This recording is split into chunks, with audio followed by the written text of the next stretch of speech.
दोस्तों, गुवाहाटी टेस्ट का दूसरा दिन कहर, रोमांच और साउथ अफ्रीका दबदबे का मिला जुला रूप बनकर सामने आया।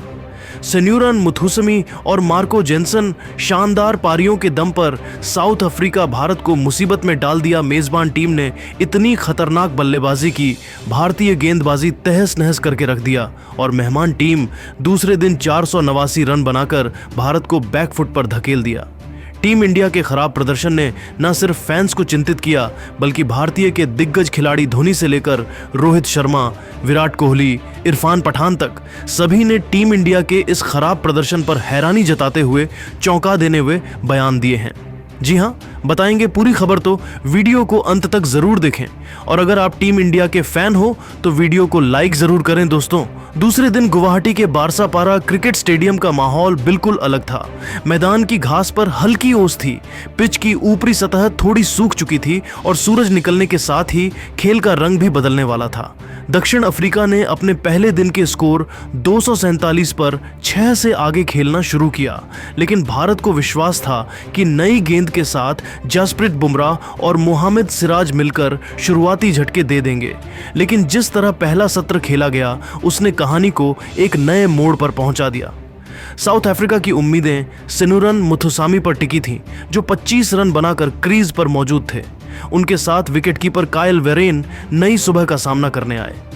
बुमराह ने शुरुआत में बेहतरीन नियंत्रण दिखाया, लेकिन मुथुसामी ने असाधारण धैर्य और तकनीक दिखाते हुए रन बनाने की बजाय पहले सत्र को टिक कर खेलने का फैसला किया। भारतीय गेंदबाजों के लिए यह सुबह उम्मीदों से ज्यादा कठिन साबित हुई। सिराज ने भी बार बार स्टंप टू स्टंप हमला किया, लेकिन मुथुसामी ने हर गेंद का सामना पूरी दृढ़ता के साथ किया। थोड़ी देर बाद वेरेने ने भी भारत को परेशान करना शुरू कर दिया। उन्होंने वॉशिंगटन संडर की गेंद पर बैकफुट पंच लगाकर शानदार चौका जड़ा।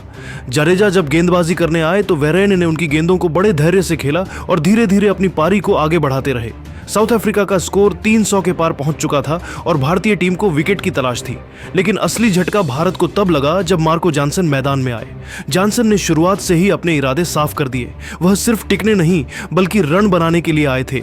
उन्होंने जडेजा की गेंद पर शानदार लॉफ्टेड ड्राइव खेलकर चौका लगाया।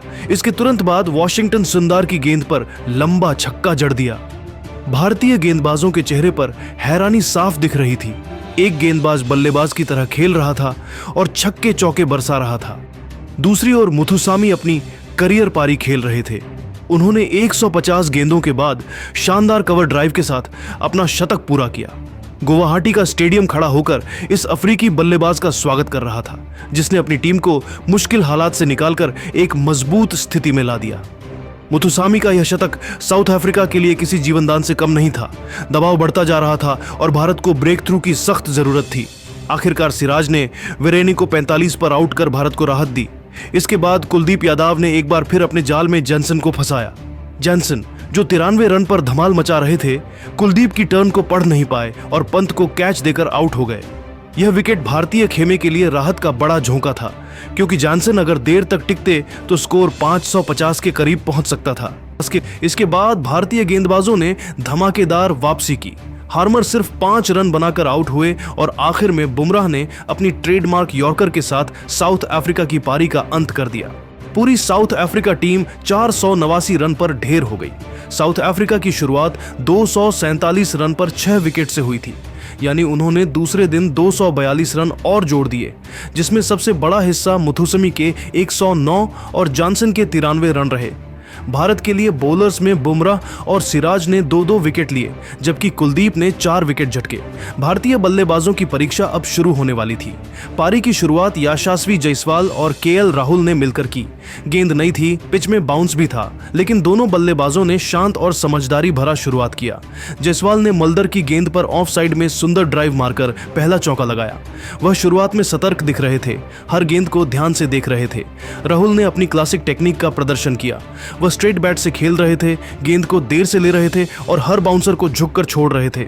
एक समय जब मार्को जॉनसन ने उन्हें स्लिप में फंसाने की कोशिश की, राहुल ने पैटियंस दिखाते हुए 14 गेंदों में सिर्फ 2 रन बनाए, लेकिन एक भी बेकार शॉट नहीं खेला।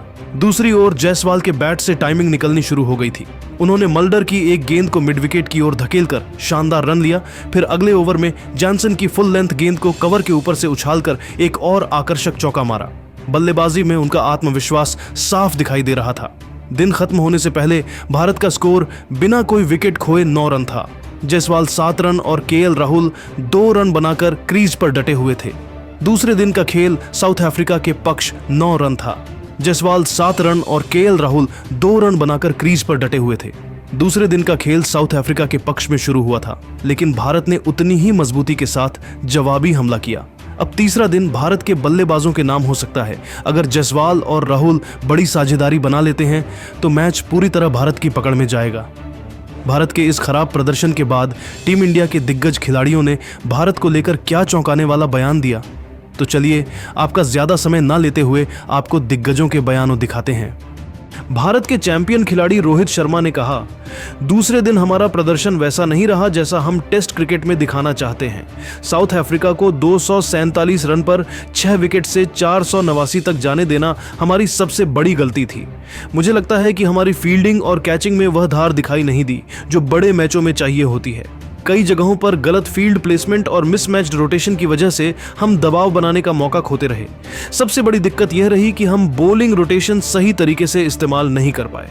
जिस समय हमें तेज गेंदबाजों को लाना चाहिए था वहां स्पिन ज्यादा हो गया, और जहां स्पिन असरदार हो सकता था हमने विकेट निकालने वाली लाइन मिस कर दी। ऋषभ पंत से भी कुछ फैसले चूक गए। डीसीएस, फील्ड चेंजेस और ओवर्स मैनेजमेंट सब में तालमेल बिगड़ता दिखा। अगर हम 300 से 320 पर ऐसे को रोक लेते तो मैच हमारे नियंत्रण में होता। अब हालात ऐसे हैं कि टीम इंडिया पर भारी दबाव आ गया है। जीतना मुश्किल नहीं पर बहुत कठिन जरूर हो गया है।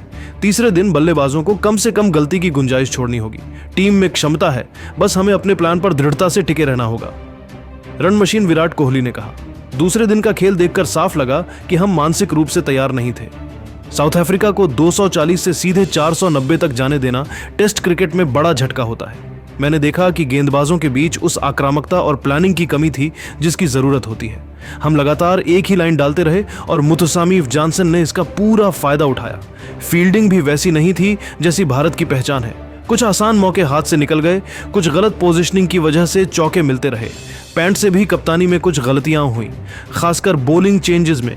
जिस समय बुमराह को छोटी स्पेल देकर दबाव बनाना चाहिए था, वहीं ओवर्स लंबे हो गए। सिराज को सही समय पर वापसी नहीं मिली। अब सच ये है कि टीम इंडिया के लिए मैच में वापसी करना कठिन हो गया है।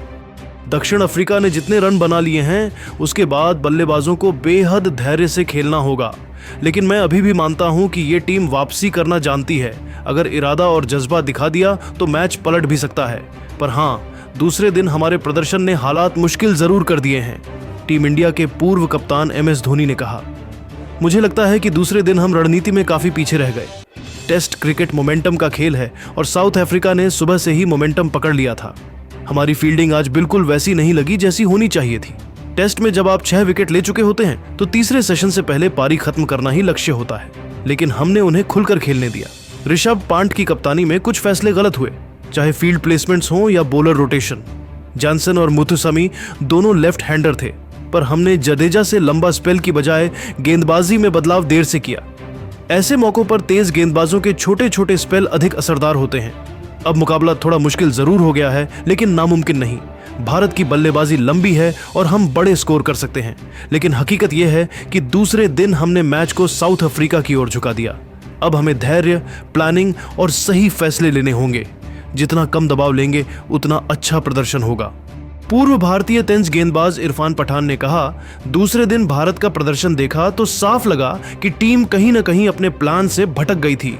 साउथ अफ्रीका की पारी में हमें शुरुआती विकेट चाहिए थे, लेकिन गेंदबाजी की योजना सही समय पर लागू नहीं हुई। बॉलिंग रोटेशन अगर थोड़ा समझदारी से किया जाता तो साउथ अफ्रीका को 100 रन से ज्यादा नहीं दे सकता था। 320 से 350 से आगे नहीं बढ़ने दिया जा सकता था। फील्डिंग भी औसत रही। कुछ कैच और मिसफील्ड ने रनों का बहाव बढ़ा दिया। पैंट की कप्तानी में आज शार्पनेस की कमी दिखी। कई बार वो गेंदबाजी के बदलाव देर से करते रहे। जॉनसन को टिकने का मौका नहीं देना चाहिए था, लेकिन हमने उनकी कमजोरियों को टारगेट ही नहीं किया। अब मैच कठिन जरूर है। साउथ अफ्रीका 489 बना चुका है और भारत पर दबाव बढ़ गया है। बल्लेबाजी में बड़ी साझेदारियां बनानी होंगी। गेंदबाजों को भी दूसरी पारी में बिल्कुल अलग इंटेंसिटी के साथ उतरना होगा। मैं अभी भी विश्वास रखता हूं कि भारत वापसी कर सकता है, लेकिन दूसरे दिन की गलतियों से सीखना बहुत जरूरी है। दोस्तों, आपको क्या लगता है, क्या भारत तीसरे दिन मैच में वापसी कर पाएगा? अपनी राय हमें नीचे कमेंट करके जरूर बताएं और ऐसे रोमांचक अपडेट्स के लिए हमारे चैनल को सब्सक्राइब जरूर कर लें।